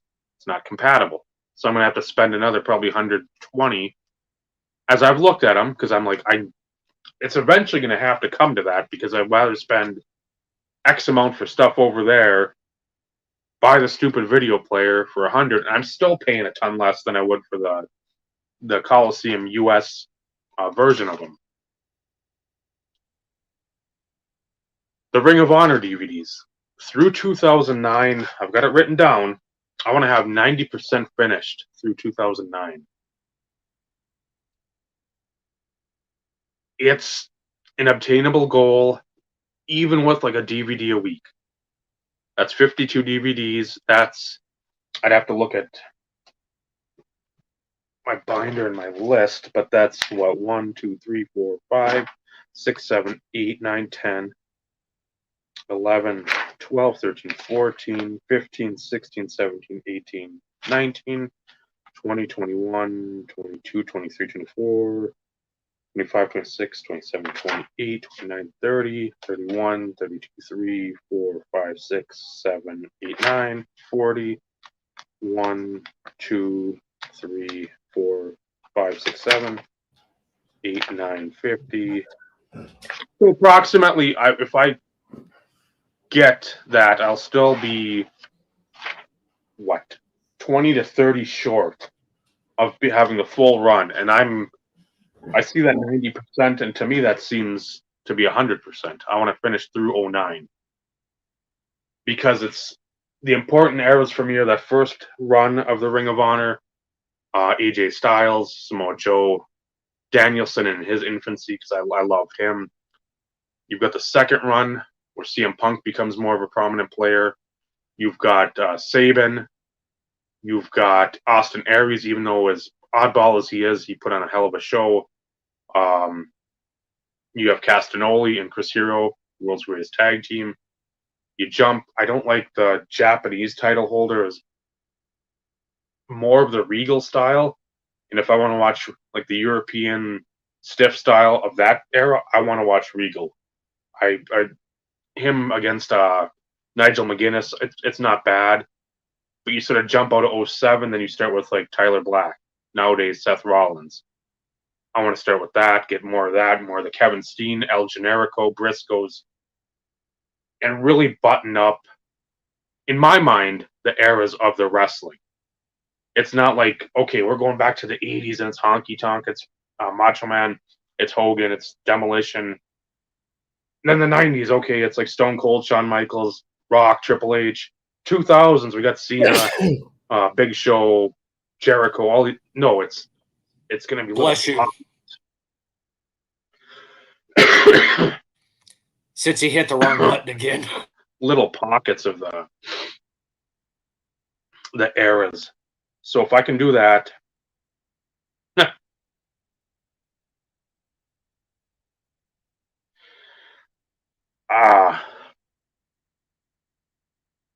trying to finish that's going to be key. I know on a couple I'm going to pay. There's a Wrath of the Racket with Jim Cornette from like 02 or 03 that I know I'm going to have to bite the bullet at some point in time.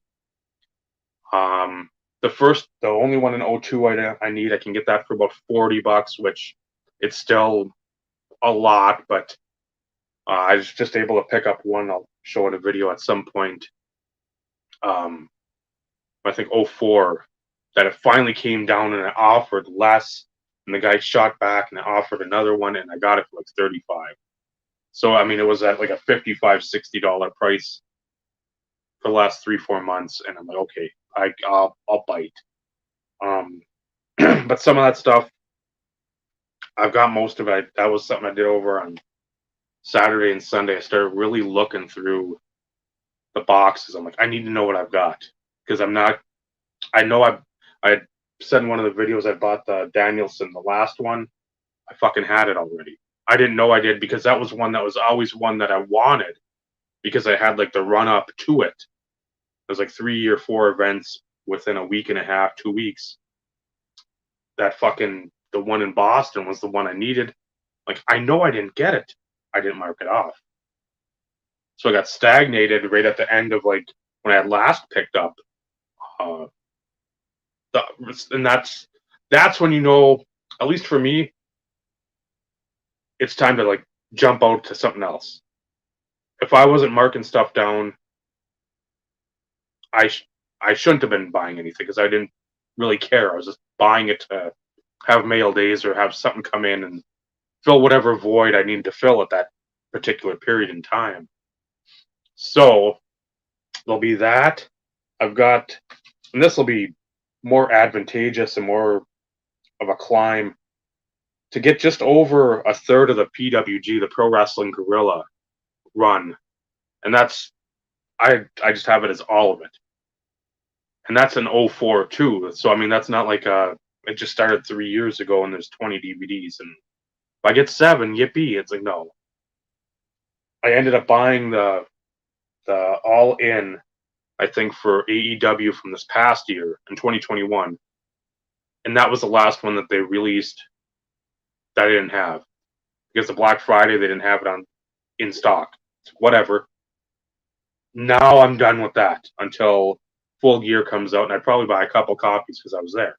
Tristan and I were at that one, so it's like, that'll be a special one. So I don't have to really sit there and be like, oh, I got to go back and do the AEW shit. Nope, that's done. So the PWG, I found some stuff upstairs. I think I've got not a lot. It's maybe like 4 or 5 DVDs. One came in today. I won, I think, a couple, 3 more the other night. So The Gentle Art of Making Enemies. You got the Young Bucks, Sami Zayn as El Generico, Danielson. I don't know if that's Roderick Strong on the here or not. Probably isn't, but yeah, well, he's on there, so who knows? But there again, these are cheaper, but you still have a lot of the guys from AEW that are big now. You've got Brandon Cutler, so if you know anything about AEW, he's usually the cameraman for being the Elite. He's like the dude with the old Bill Lambier face mask that's doing that gimmick. And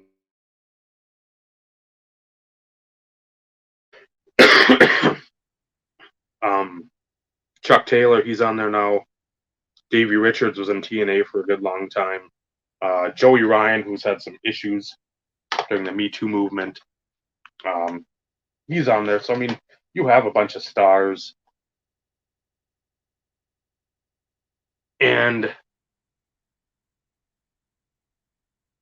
I don't think they're going to cost as much. That's going to be the big thing there. I mean, if I get burnt out on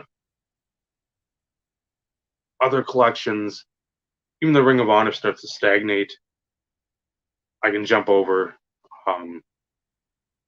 to the PWG, and I can sit there and be like, okay, Ring of Honor, I've gotten 2 or 3 the last month.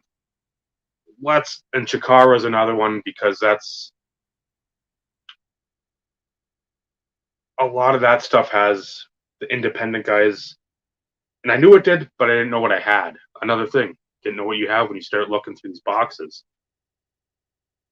I found, I think, 6 or 8 of those DVDs for Chikara yesterday, and one of them had Eric Cannon and Darren Corbin, 2 guys that are like Minnesota stalwarts when it comes to independent wrestling. I'm probably going to have to go back, look at online at some, like, who was on what card or whatever, and go from there to determine, hey, I should probably pick this one up or that one. But that'll be another one where I really want to, it's not on the list, but that will probably be another one that's at 35%. I want to be done with it by the end of the year. And those are ones, especially with getting the DVD player hooked up, so you can sit there and watch the stuff, so you can sit there and enjoy it instead of just collecting it, having it sit off in a pile. If you can go back, and not every memory will be there. It's not like I watched all this stuff live or anything when it came out. But at the same time, you remember that era. You remember watching all this shit. It's not like, oh wow, what, this really happened? No, it's already happened. It's like when you flunk history. It's like, how do you flunk history? This shit fucking happened. You know the results. Spoiler alert, there's no spoilers. So going back and doing that's going to be fun. Especially if I look at it like one DVD, like, that doesn't look good. You pop it in, you know what you spent on it. It's like $6, $8. Like, why is that going for that cheap when you've got that action and this one over here? It's like $25. Yeah, it's okay. But so it'll be interesting to do that. The shoot interviews, Clint mentions that. That's going to be something. I messaged Rob Feinstein from he used to work for ECW as like the fan cam. They've got he's put out a lot of fan cam footage. He was part of like the BWO as they got a little bigger. It wasn't Stevie Richards only. It wasn't only Blue Meanie, and it wasn't Hollywood Nova. Afterwards, they got a couple more. He was the X-Pac looking camera dude in there. And I said, any chance you can get me a master copy list of what you've done for shoot interviews that you've put out in physical media? Because I've got a lot of the RF, it's called RF videos. There's kayfabe commentaries. Ring of Honor, when they were bringing in like the legends in the early 2000s, mid 2000s, they had their straight shooting series. So it was like Percy Pringle. I think Sherry Martel was in there. You had like Lance Storm, Mike Rotundo, old IRS, the Rock and Roll Express, the Fantastics, Jim Cornette and Bobby Heenan. I have 3 of them. I've got those 3 because I was like, I got 2. Where's the first one? I know, but I've got 2 and 3. Somewhere the first one lies. In that other box there it was. I'm like, so that's something I want to try to complete. There's a series of these other ones that I gotta eventually show. And I'm lucky because I found the other one of them.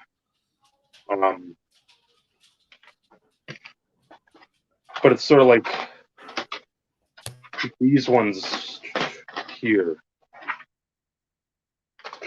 And again, if you're not going to watch pickup videos, I got one of Mr. Ventura, shoot interview of him. So that's going to be, his voice is just, that's wrestling as a kid. But then I've got one of like a very in shape Tony Schiavone. Here's one that came from England. Here's like that early Ring of Honor from like 03, I think. And that one, the Wrath of the Racket the guy had, I thought I bid strong. And here's the one that came down in price. But you got Foley there in the end. Foley when he was between the. So I mean, you've got. It's not just like WWF guys. You're gonna have a lot of people in there you don't remember.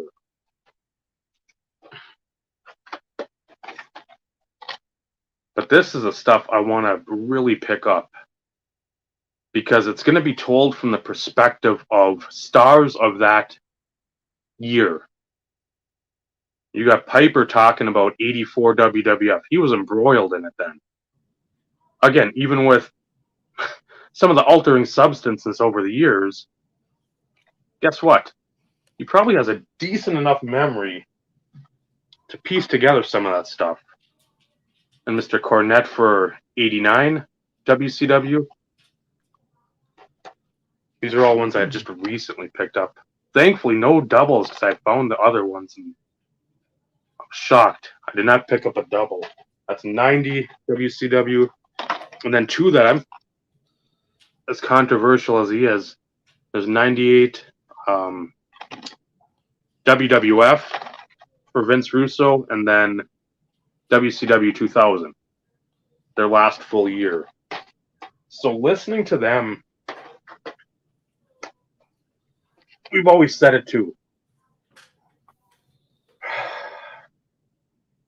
Consume stuff where there's knowledge being given. And even if that's sort of a 75% truth, because they're telling it and they might not, even though in the commentary it'll come up, it'll be like an actual timeline. They'll be like, okay, here's April 5th. This is what happened. What happened right after? Uh-oh. Yep, now we get the circle.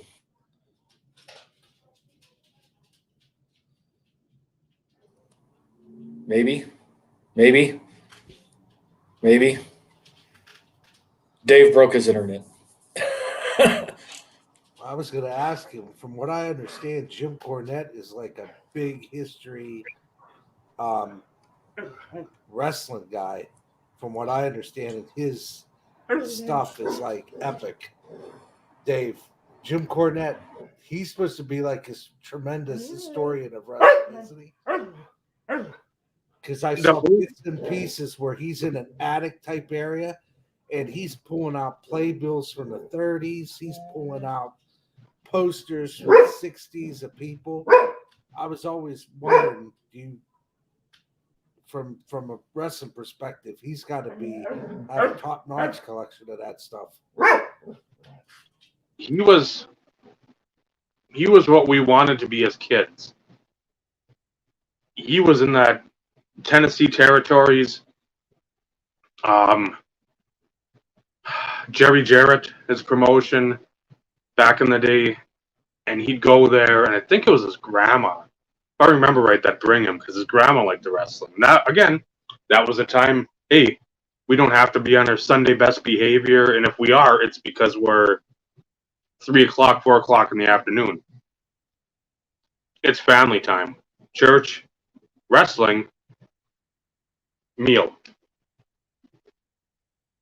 But he would save everything. He would go out and try to find everything because he was to wrestling at that era and that era what I am to Josh Johnson. it was just, I need to get whatever. I don't care if it's somebody has a program, there's a poster that was in the back that's cracked a little bit. I don't care if this guy had left his like towel over here or whatever the case may be. It was, he wanted it, and he's got that mind, that like a curator type mind. He wants to, in one regard, he wants to be like always somebody that you come to for any sort of wrestling type of knowledge, but at the same time, when you don't, he seems to get quite perturbed. It's true. It is very true. So, again, he's burned a lot of bridges with some of his ramblings, his rantings. I want to say Santino Marella, the goofball that was the end of last decade that came up. There was footage, I think it's from him in Michigan at some wrestling con, that he was confronted by him. And of course, Cornette's like, well, hit me, hit me, hit me. And he's like, no, I don't really care about that. I'm just telling you, you're a fucking idiot that at some point in time, you need to keep your mouth shut. Somebody can't just be plugging quarters in there 24/7 and you're fucking rambling away and you don't know what you're rambling about. Just like Rick Martel was actually a model. So no. I again, it was a gimmick. I think just to have something to come down there with. Is Cornette a huge part of wrestling history? Yeah. I don't know.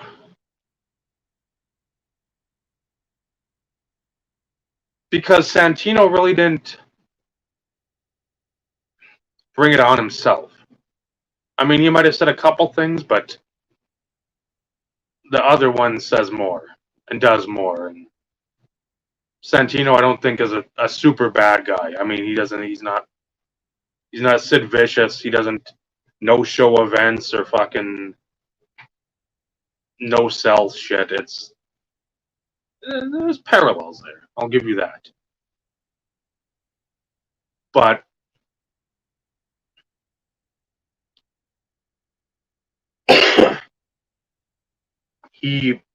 because I want to say he's on like the dark side of the ring, gives great information there.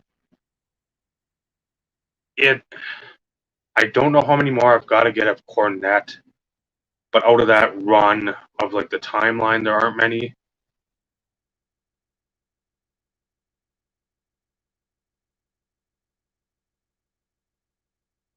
Yes, Paul. When you do that deal there, and then he try to be Santina to do that for the female battle royals and rumbles and whatnot. So I'd like to finish those timelines. There's another series that Kayfabe Commentaries has called Guest Bookers. It's sort of, and I've got one of Kevin Sullivan, I think, for 84, where it's like him. How would you have booked this differently? Like whatever at the time, like, and that's why I wish like Macho Man would have been alive. How would he have booked? Let's say book WrestleMania 4 to WrestleMania 5. How would you book it differently? And you hear it from like involved, dead center of whatever feud was going on. So I think I can knock out the timelines. It'll be more bland, the ones I've got to pick up. Because I think I've got like Beefcake from '89. He's but like RVD, so he'll probably be in a permabake. Shane Douglas is still semi-bitter at the business. Kevin Nash still thinks the shit doesn't stink. So, I mean, there's a couple in there. It's like, I don't want to get him, but we all know as collection-driven people, completionists, if we don't have one of them, it's just going to sit there. Nah. And then you're like, fuck it, I just need to buy it, get it done with. So, Luger has a 93 one, which I've been going back. I went back to, I think, 90 and started watching pay-per-views, or 89. I went with WrestleMania because I know on the VHS during the Haku Hercules match, the opening match, some of it's cut. You can tell there's a jump in the action. So I'm like, well, what happened here? So I wanted to watch the full thing because I'd never done that. So now I'm mid 95 already watching pay-per-view after pay-per-view. So trying to finish all that stuff. I haven't even gotten to the toys part. I mean, Christ, I've been rambling for seems like a day. I want to get 6 full, and this isn't even with the box, with the instructions, with whatever else. I just want the complete mask toy. The guy with the original helmet, all the little pieces that, after all these years, if you can find them, you're doing well. 6 of them. So that's one every 2 months. Series 1, 2, 3. The whole gamut. So it doesn't matter from that perspective what Nope. you end up picking up for those 6 for the year. I want the big goal would probably be by the end of next year, 2023, to have them completed. So there will be a couple, and I've discussed this with Steve and Benny and Bob. It's going to depend how much more price-wise if I can get the box with it. Because I'm not afraid, as Eric mentioned before, I did quote Slapshot. They brought their fucking cars. I want to play with them. Because as a kid, I only had Gator. That's the Jeep opens up the boat where he's sitting in the Jeep, it flings out. My brother had Condor. That's the green motorcycle that I think the back things lift up and it becomes a helicopter. Those are the 2. Those are like pretty much the bare bones, unless you got the little robot dude that the Matt Tracker's son rode on. T-Bob. Those are the 3 lowest end ones. So yeah, but on the flip side, T-Bob and Tracker's son, as far as like individual figures, actually sells more than like some of the big ones. I'm just throwing that out there. Which sucks because I know that was one I had looked at too, and I could have got it for like $25, $30. Well, I can help you knock off T-Bob and Tracker's son off the list at any point in time because I know exactly where both of them are. It's the vehicles and the piece parts and everything else that I've expressed to you that I need to take the time and get them out of the box. They need to be cleaned up, but I need to validate and verify that they're complete because I understand the importance of something being complete. You know, I've shared with you, I've told you, you know, we can always work something out. I have no boxes. I have no instructions. All the stickers that came with it are actually on it. So, I mean, it's going to be condition sensitive, but I get the whole purpose of wanting them complete. And I would hate because if you know anything about them, and I've looked at them before because I've thought about selling them before. Yep. That sometimes some of the individual piece parts sell for almost as much as what the actual vehicle and figure do, because people have a tendency to lose piece parts.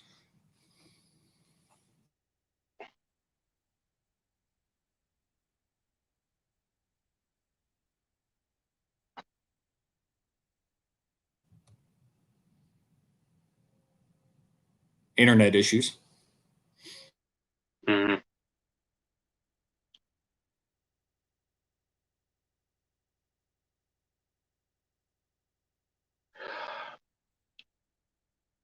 And that We can hear you, Dave. Just thought I wanted to let you know. that's going to be the key. It's going to be shitty because, again, you'd rather go to a garage sale, even somebody that's selling. I know Chris Sichtifer, he'll post in one of the Facebook groups where it's like more toy centric, that he's got like a toy place by him that sells like the cool figures, the X-Men, the whatever, all this cool shit. But they also have some of that vintage stuff there too. So that's what I wish. And that it's being talked about already. Trista came up with the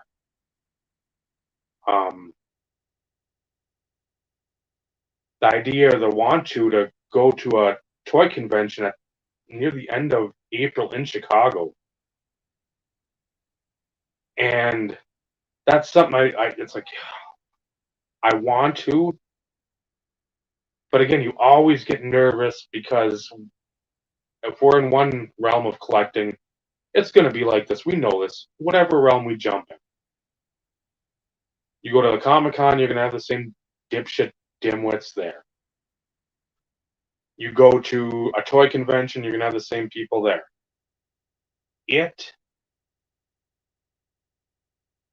It's something I hope we get to do, because if I could knock out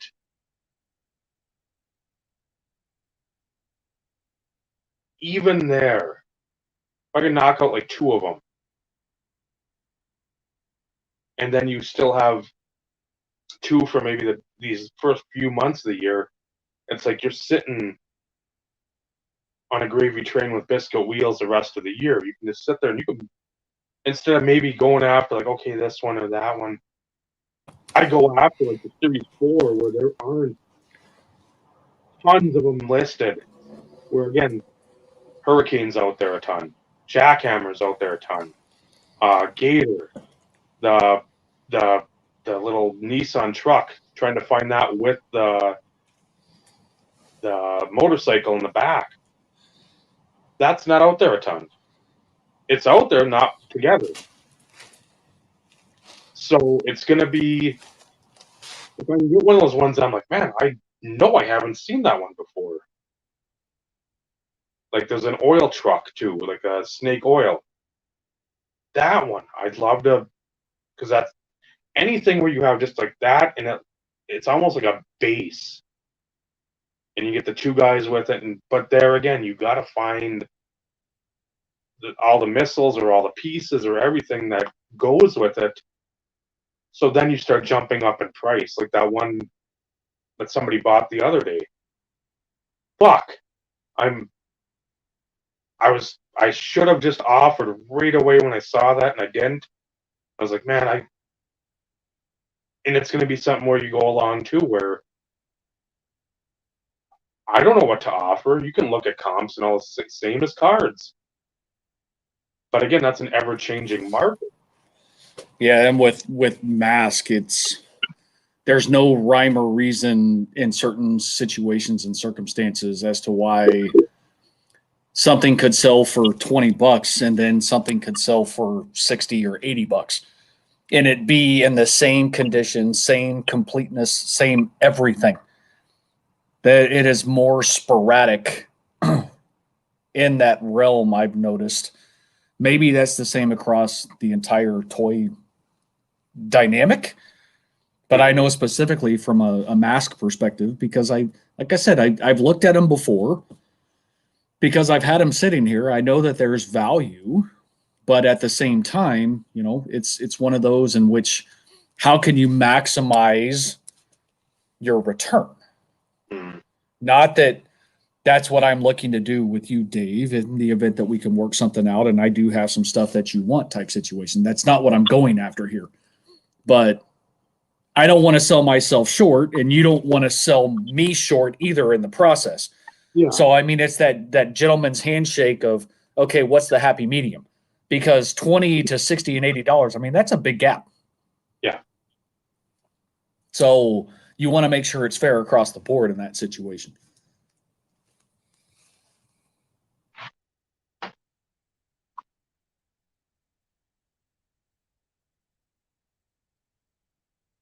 Mm-hmm.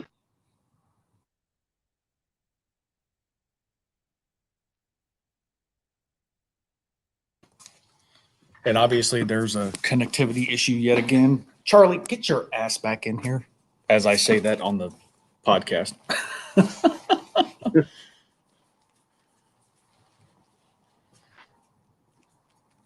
We did pass the 2-hour mark, Dave. So I didn't know if you wanted to go ahead and look to try and wrap it up.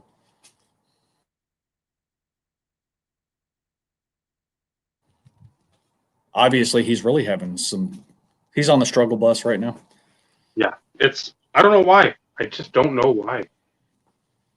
I don't know if you heard me, but we did surpass the 2-hour mark, and I know we were looking to somewhat keep this one a little short this evening. So didn't know if you wanted to kind of wrap up your last few points there and then close us off, or Yeah, I think that's basically it. That at least what I've got written down. I can add to the other collections. That's always something that I don't have numbers. I don't. Dumba, I usually pick up doubles of everything I can, especially rookie year. McCown, try to finish. I'd like to get the one McCown auto with Favre from 02. Hall of Famers, I had a huge list of those guys. I know for last year too now, starting to think of that. Julius Peppers is one that I want to get. Depending on how other collections start to sort of go along, there's 3 or 4 cut autos of NFL guys. I've talked about them before. I want to pick up. I know they're going to be expensive. I should have done it. And I tried to do it all in the 2 or 3 years ago. And I just didn't have the money. I got a few of them. So, well, Bobby, some of us have to wake up at 3:30 tomorrow morning. Otherwise, yeah, 2 hours is nothing. But just keep adding to the same collections, patches, autos. Again, find those hashtag good deals only for A, friends, for B, flipping purposes somewhere down the road.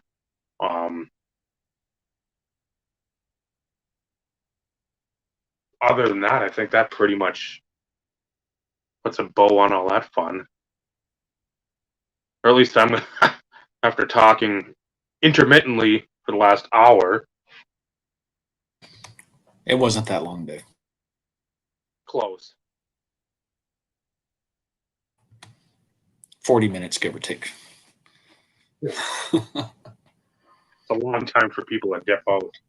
So, yeah, the wrestling DVD collection is going to be big. The mask collection, I hope, and again, as we've alluded to before, if you hear us bitching about shit, especially with previous, like Terrell Davis, me with mask videos, whatever I bitch about, we had the opportunity. We chose to go different collection directions. We know that. We're getting old. We're gonna bitch. But we know, so I don't think anybody's said it, and I don't think anybody will, because we've reiterated this point. We know as many good parts of the, hey, what a fucking good deal we got here, here, here. That starts to stack up like Tetris. Over here, there's also the part of fuck, shit, god damn it, fuck, cocksucker. So, I want to do the mask thing, like I said, 35, 36 years since I was a kid.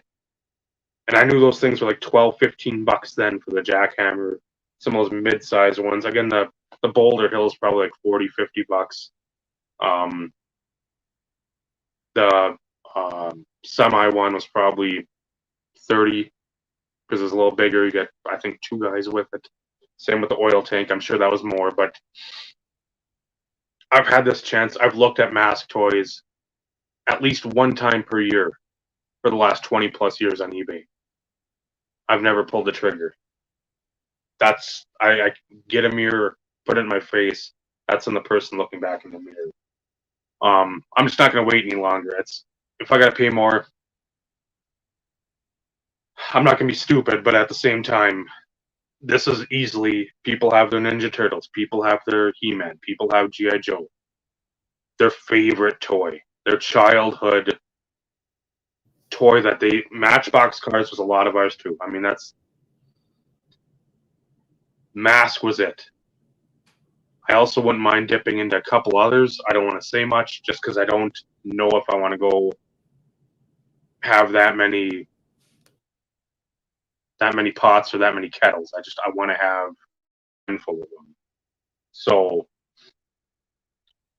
Mask for sure, and we'll see what the year brings. It's going to be interesting because I could get turned off real quick by if stuff comes in and it's shoddy. That'll be something that it'll depend on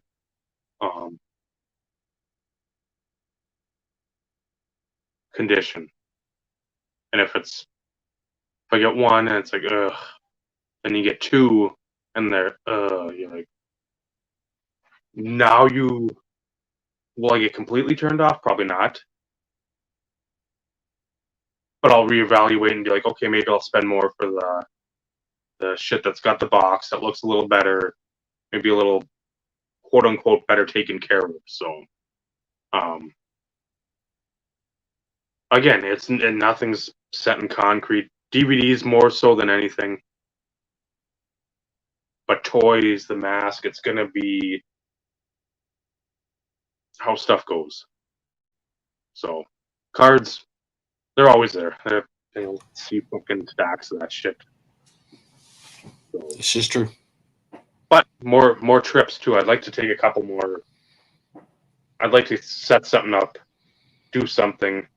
I got like the Archer family reunion. I'm trying to hope that comes off in like I think the second weekend of August down in Iowa, and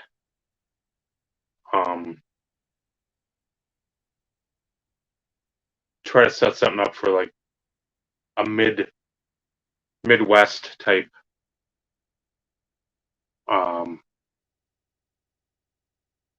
meetup, maybe Nashville. I don't know, somewhere where there's good food. So, but I think that pretty much wraps everything up.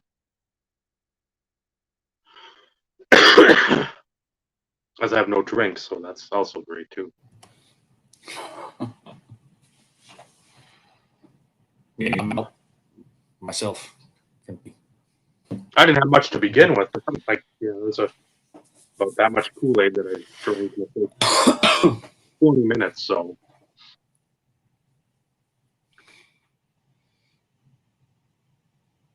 I think we're good. All right. Plus, now freight, where it used to be coming at night, and I just go in there, boom, pull out the pallet.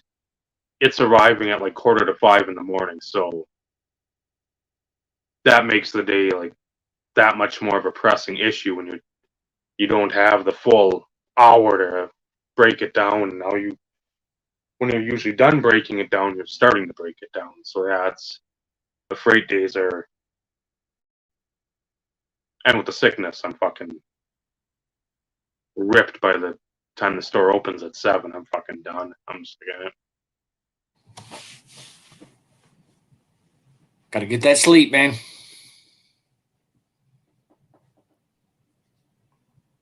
It's important.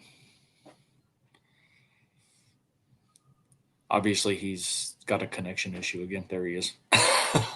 Maybe. He froze briefly. He's there. There was a burp. There's a burp. Are you back? Are you back yet? I'm back. I can see you guys now. Now, again, when it goes to you guys being like, and I'm sure it's for you the same thing if you have the problems, it's like you start talking in super, super slow motion. What? I'm like, Yeah, we're not having that issue, Dave. At least not from our side. At least what I'm seeing on the screen. At Well, least that's from my side. It's crazy because now Dave's crystal clear. Yep. Like parts and then parts he goes wonky. Yep. Yeah, it's interesting. And being right next to the router, that should not occur. no, No, that it's a- road is right. Could be a little decoration on the bottom left of the TV, or maybe bottom right for you guys. That's right behind there is where the rotor is. So, legitimately 6 feet away, if that. So,